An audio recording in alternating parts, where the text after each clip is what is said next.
Oke, selamat sore. Kembali lagi di channel gua yang nggak jelas ini, guys. Channel Rosidi, M Rosidi. Jadi udah lama banget gua nggak buat video ya. Mungkin ada 2 atau 3 bulan lah. Karena semangat gua sempat hilang. Kali ini gua coba lagi pelan-pelan membangun semangat yang sempat hilang.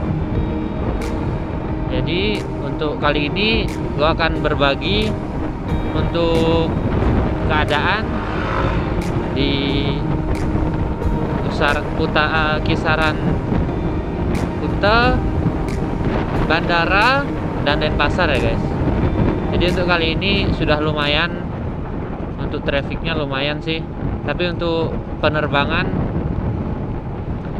karena gua di kisaran bandara, jadi penerbangan untuk internasional masih belum ya. Rencana nanti mungkin sekitaran 11 September atau bulan depan lah, pertengahan bulan depan. Jadi buat kalian yang pengen ke Bali, sebenarnya sih untuk domestik sudah jalan ya dari sebulan lalu sudah sebulan lalu lah ya. Sebulan lalu sudah bebas untuk penerbangan domestik, sudah ada lah yang benar-benar bebas kisaran 2 minggu yang lalu. Cuman untuk penerbangan masih menggunakan rapid test. Jadi kita tunggu dulu, masih lampu merah, nanti kita lanjut lagi. Oke, kita lanjut lagi. Jadi sampai rapid test ya. Jadi untuk penerbangan domestik sendiri tetap ada, sudah ada, cuman masih menggunakan rapid test ya, dengan biaya 150.000. Mungkin bagi kalian yang pengen ke Bali ya silahkan, welcome. Bali siap menyambut Anda. Atau mungkin yang dari Bali mau keluar silahkan. Saya kira juga di luar sama. Cuman yang di Bali ini benar-benar butuh pemulihan atau butuh waktu ya untuk sektor pariwisata, karena benar-benar lumpuh beberapa bulan ini. Maka dari itu untuk domestik sudah mulai ada sedikit-sedikit. Mungkin wisata lokal untuk daerah Bali ya, untuk daerah Bali sendiri untuk wisata lokal sudah mulai dari Kintamani, Bedugul, atau mungkin yang di Karangasem sudah mulai dibuka. Itu memang harus ya, karena kita semua juga butuh refreshing, dan juga yang bekerja di sektor pariwisata juga butuh pemasukan. Jadi kita dukung sama-sama. Dan saya harap sih untuk internasional segera dibuka. Tapi untuk lalu lintas kali ini kelihatannya sudah normal ya, kalau saya lihat untuk beberapa minggu ini sudah kelihatan normal. Kalian bisa lihat sendiri nih, seperti kendaraan yang sudah lewat. Nah, ini dari sebelah kanan pun yang dari seberang jalan sudah nggak putus ya, dalam artian terus nyambung. Kemudian yang kita lewati juga ini yang lajur kiri, di jalur kiri. Nah, yang kita lewati ini sudah normal. Cuman tinggal pemulihan dari sektor pariwisatanya ya. Jadi dari internasional. Nanti kalau sudah internasional dibuka dan yang dari luar negeri pun siap untuk kesini, saya yakin akan segera pulih ya. Dan kita semua berharap itu cepat, karena kita juga butuh, mereka juga butuh. Itu aja. Yang penting kita stay safe, tetap patuhi peraturan pemerintah untuk saling mengingatkan, gunakan masker dan cuci tangan sebelum dan sesudah bepergian. Oke, untuk masalah pandeminya sudah dulu saya kira seperti itu, dan saya pengen bahas yang lain aja ya. Lagi mau bahas Vespa lah, mau kemana lagi ya. Yang saya pakai ini ya, Vespa ini udah mulai rusak ya yang saya pakai. Bukan rusak mesin, rusak bodi nih. Kalian lihat di bawah nih, di kaki nih. Nah nih, ini udah mulai keropos ya guys. Mungkin sebulan atau 2 bulan lagi kalau memang saya ada rezeki, saya akan perbaiki lagi. Mungkin kisaran butuh dana 1 jutaan lah untuk ganti lantai.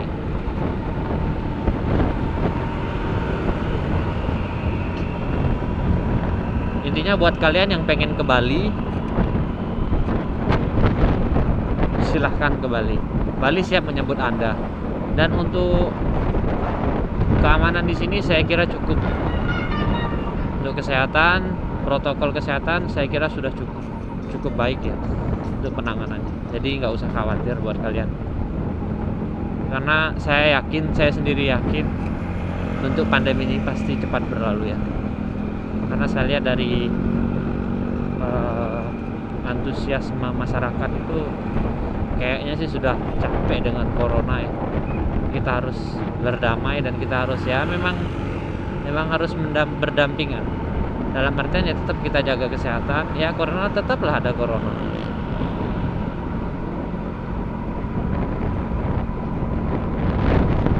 Oh iya, buat kalian yang masih bingung ya untuk Vespa, yang masih bingung, Vespa lawas ya, untuk Vespa manual seperti yang saya pakai ini, kira-kira berapa sih biaya untuk perawatan atau mungkin spare part Vespa? Untuk perawatan sendiri Vespa itu nggak mahal. Untuk yang matic, kalau untuk yang matic ya mahal, setahu saya mahal.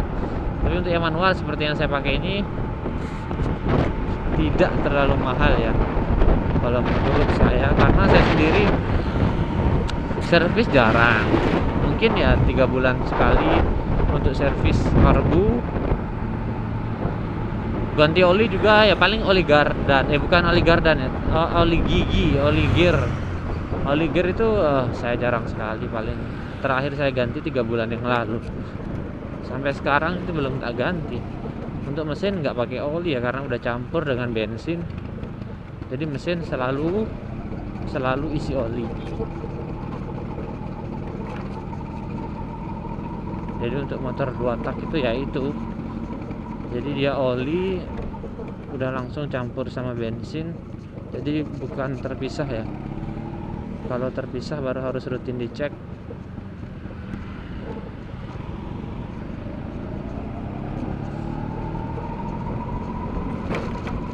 Untuk biayanya sendiri perawatan mungkin servis dan ganti oli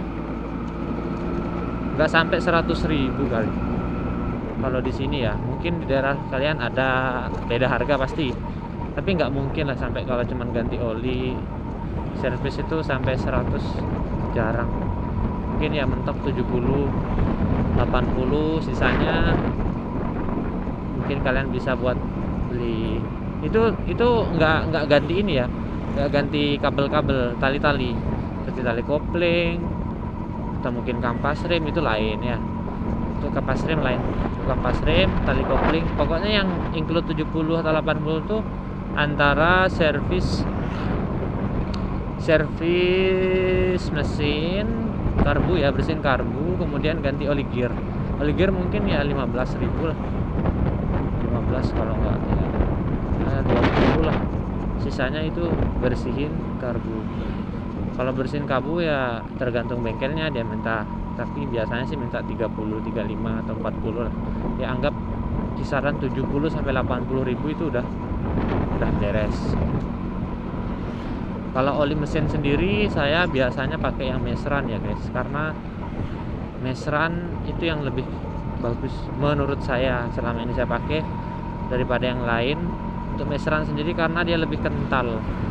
Jadi kalian kalau ke Pertamina atau beli oli, bilang oli atas, bilang Mesran ya, punya Pertamina asli Pertamina itu ya.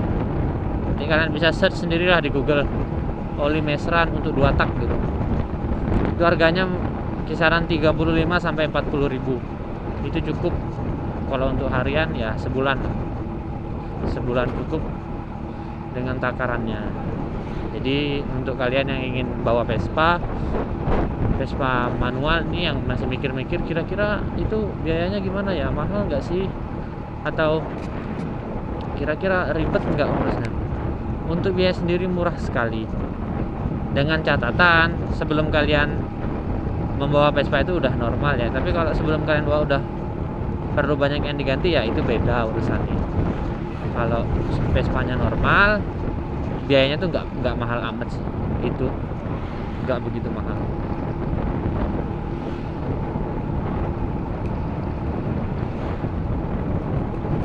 Intinya buat kalian yang suka Vespa manual, kalau untuk harian ya, kalau hanya koleksi ya nggak apa-apa juga. Kalau untuk harian jangan takut. Kalau untuk yang koleksi ya saya kira nggak masalah, mau dia takut mau nggak juga jarang dipakai, yang penting dia punya, biasanya sih gitu. Tapi kalau kalian yang buat harian, kalau untuk perjalanan jauh atau mungkin untuk harian kerja lah, kesana kesini, jangan takut ya, jangan takut ntar gimana di jalan. Gue yakin masih banyak yang mau nolong, dalam artian kalian nggak sendirian di jalan. Walaupun banyak motor lain yang lewat, saya yakin nggak mungkin kalian dibiarin gitu aja sama orang ketika motor kalian mati di jalan. Karena pasti ada yang mepet ya, dalam artian ada yang bantu. Entah dia anak Vespa atau mungkin dia nggak pakai Vespa tapi anak Vespa, pasti dia berhenti dan nanyain. Nah dari situ juga pengalaman baru buat kalian, tambah temen ya kan. Nanti kalian ada apa-apa tinggal bisa kontak, atau mungkin kalian nemu mereka di jalan, kalian bisa bantu. Gitu aja sih Vespa itu. Kelihatannya ya gitu, kelihatannya ya ribet, tapi sebenarnya Vespa itu kalau nggak hobi, saya saranin sih mending jangan, karena butuh kesabaran untuk bawa Vespa itu. Selain kesabaran, butuh keuletan. Kecuali kalau kalian ada saudara yang ngerti atau paham Vespa, nggak ribet. Jadi ada apa-apa kalian lempar. Tapi kalau untuk yang sendiri nih, jangan takut ya. Karena gue yakin pasti masih banyak dan banyak sekali yang akan nemenin kalian. Walaupun ada ya 1-2 lah di jalan yang ketemu, nggak banyak. Gue yakin kalian nggak akan sendirian. Intinya jangan takut untuk bawa Vespa. Itu aja sih dari gue.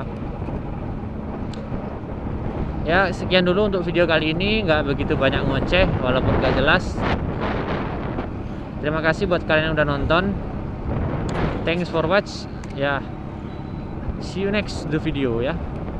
Kalau kalian mau request apalah tempat di Bali, bang kesini dong, gua melihat bang gini, silahkan ya. Nanti kalau ada waktu pasti gua kerjain. Berhubung masih belum terlalu terkenal channel gua. Oke, thanks for watch.